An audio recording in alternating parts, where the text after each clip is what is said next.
Chers amis, quel bonheur de pouvoir vous retrouver en ce jour.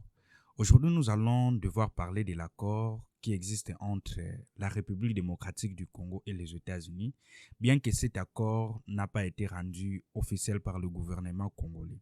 Je parle ici de l'accord économique entre les deux pays. Depuis un certain temps, le gouvernement congolais s'efforce de dire que jusqu'à présent, la RDC n'a pas encore signé un accord économique entre la République démocratique du Congo et les États-Unis et que cela devrait se faire seulement après avoir retrouvé la paix. Mais quand on revient un peu en arrière, vous allez vous rendre compte, à la suite aussi des événements ou sinon des successions d'événements qui se passent actuellement, vous allez vous rendre compte qu'il existe bel et bien un accord économique entre les États-Unis et la RDC et c'est cet accord économique qui a permis à ce que le gouvernement américain puisse avoir ou sinon puisse se donner tous les moyens possibles afin de retrouver la paix à l'est de la République démocratique du Congo. Alors, pour comprendre cela, il serait très important pour nous de revenir un peu en arrière. Déjà, au mois de mars, il y a un article qui est apparu de Zoom Echo au mois de mars 2025, qui annonçait déjà que la République démocratique du Congo, par son président, envisageait un accord avec les États-Unis, avec le président américain Donald Trump,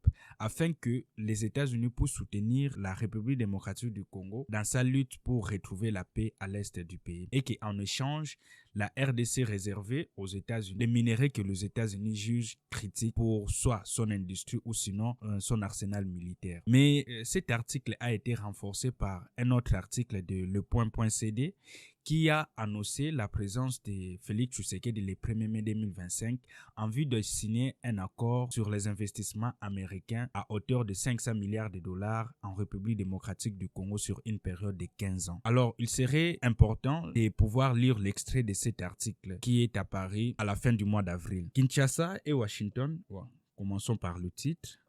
Accord RDC-États-Unis, 500 milliards de dollars d'investissement et un partage de revenus miniers porté à 55% en faveur de la RDC. C'est-à-dire que la RDC, dans cet accord, la RDC aura 55% de droits alors que les États-Unis auront 45% de droits. Alors, descendons un peu plus bas. Kinshasa et Washington amorcent un partenariat d'une ampleur inédite. Ce 1er mai 2025, le président Félix Tshisekedi s'envole vers la capitale américaine pour sceller un accord évalué à près de 500 milliards de dollars d'investissement étalé sur 15 ans. Une initiative qui redresse les cartes économiques et géopolitique de la République démocratique du Congo. Dévoilé par le Bureau des affaires africaines du département d'État américain le 29 avril, cet accord ambitionne de transformer durablement les infrastructures du pays. Routes, hôpitaux, réseaux d'énergie et plateformes numériques figurent parmi les priorités listées. Vous allez voir la suite de l'article. Je vais devoir mettre cela quelque part ici. Alors, après cet accord, vous avez suivi qu'il y a eu un nouvel accord qui a été signé entre la République démocratique du Congo et le Rwanda. Cet accord qu'on a eu à présenter comme étant un accord de paix. Alors, l'accord de paix, pour moi, c'est juste un aboutissement du premier accord qui a été signé entre la République démocratique du Congo et les États-Unis sur les minerais. Parce que sans la paix, les États-Unis ne pourront pas avoir accès aux minerais, autres investissements, autres secteurs d'investissement de la République démocratique du Congo. Malheureusement, pour la classe politique, surtout les politiques véreux en République démocratique du Congo, ils ont eu à voir cet accord comme étant un aboutissement, alors que cela n'est même pas encore un aboutissement. Si la République démocratique du Congo, à travers son gouvernement, n'a pas voulu rendre cet accord public et officiel, c'est à cause de 3 points essentiels. Et parmi les raisons, nous avons premièrement la situation géopolitique. C'est-à-dire que dans cet accord, il est aussi prévu que le Rwanda puisse bénéficier de cet accord. C'est-à-dire qu'il y aura des entreprises. Et d'ailleurs, ça a déjà même été annoncé par le conseiller spécial qui a eu aussi à participer aux négociations qui ont abouti à l'accord du 27 juin. Les deals impliquent au fait que le Rwanda puisse aussi bénéficier de ces accords. C'est-à-dire qu'il y aura aussi certaines entreprises qui seront implantées au Rwanda, mais dont les exploitations minières pourront provenir de la RDC. En vue de participer aussi le Rwanda à l'essor économique qui pourrait être déclenché par ces accords. Et cette sensibilité peut s'expliquer du fait que plusieurs Congolais, en l'occurrence, n'ont pas confiance au Rwanda ou sinon voient le Rwanda comme étant d'abord un ennemi et que la République démocratique du Congo n'est pas obligée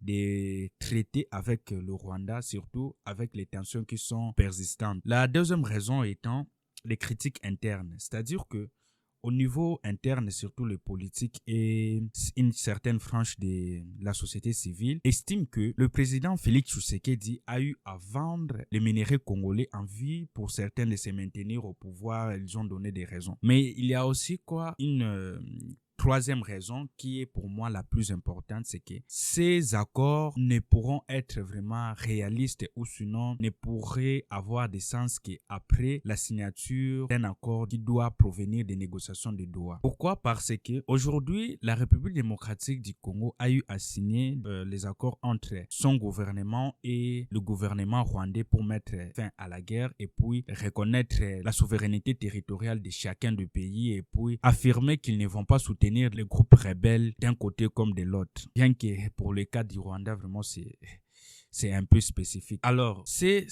accords, normalement, devraient aboutir à une paix. Sauf que aujourd'hui encore, on peut remarquer qu'il y a la présence des militaires ou sinon des affrontements qui se passent ou qui se déroulent à l'est du pays parce qu'on est en pleine négociation entre le gouvernement congolais et le M23 en vue de retrouver la paix. C'est ces accords-là qui sont beaucoup plus importants que les accords signés le 27 juin ou sinon l'accord économique qui doit normalement prendre vie après seulement les recouvrements de la paix à travers les accords qui doivent normalement être signés à Doha. Et c'est la raison pour laquelle d'ailleurs le gouvernement américain est en train de presser à ce que cela puisse se réaliser. Parce que récemment, il y a eu un article qui est sorti disant que le ministre de l'Intérieur du Rwanda a voulu quitter la table des négociations et que le conseiller spécial en matière africaine du département d'État américain a eu à interpeller ou sinon à donner un ultimatum au gouvernement rwandais du fait de ne pas répéter les mêmes choses ou sinon le même comportement affiché lors des négociations de Luanda ou sinon de Nairobi dans lesquelles on voyait le plus souvent le gouvernement rwandais lorsqu'ils se sentent acculés quitter les négociations. Alors, les conseillers américains a eu à dire en des termes très spécifiques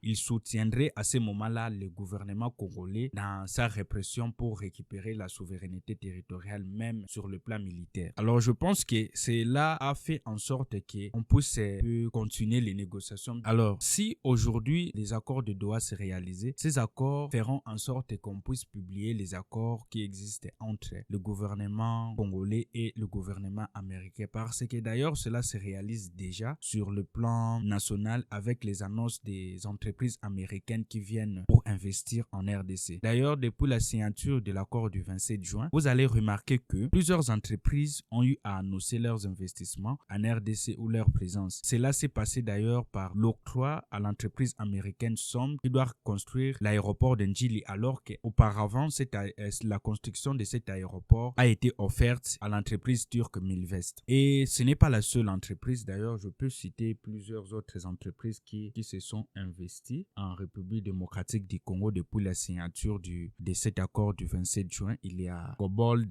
Metal qui a eu à signer le 17 juillet 2025 pour l'exploitation minière de Manono. Il y a aussi l'entreprise Amercon Corporation. Il y a aussi l'entreprise Amzana Electric. Il y a aussi l'entreprise Hydrolink. Donc, il y a plusieurs entreprises américaines qui ont eu à annoncer leur présence en République démocratique du Congo depuis la signature de cet accord du 27 juin. Cela montre à suffisance que l'accord économique existe bel et bien entre la République démocratique du Congo et le gouvernement américain, subordonné au recouvrement de la paix qui doit être matérialisé par la signature de l'accord entre l'AFC M23 et le gouvernement congolais. Donc c'est un peu ça. Le gouvernement congolais a bel et bien signé un accord ou conclu un accord entre celui-ci et le gouvernement américain. Mais que cet accord, pour des raisons que je vous ai évoquées, des raisons géopolitiques, parce que cet accord prévoit aussi l'intégration économique du Rwanda. Il y a aussi des raisons des critiques internes et il y a aussi des raisons de la prévalence d'abord de l'accord de Doha qui doit se faire entre le gouvernement congolais et les rebelles du M23 AFC. Donc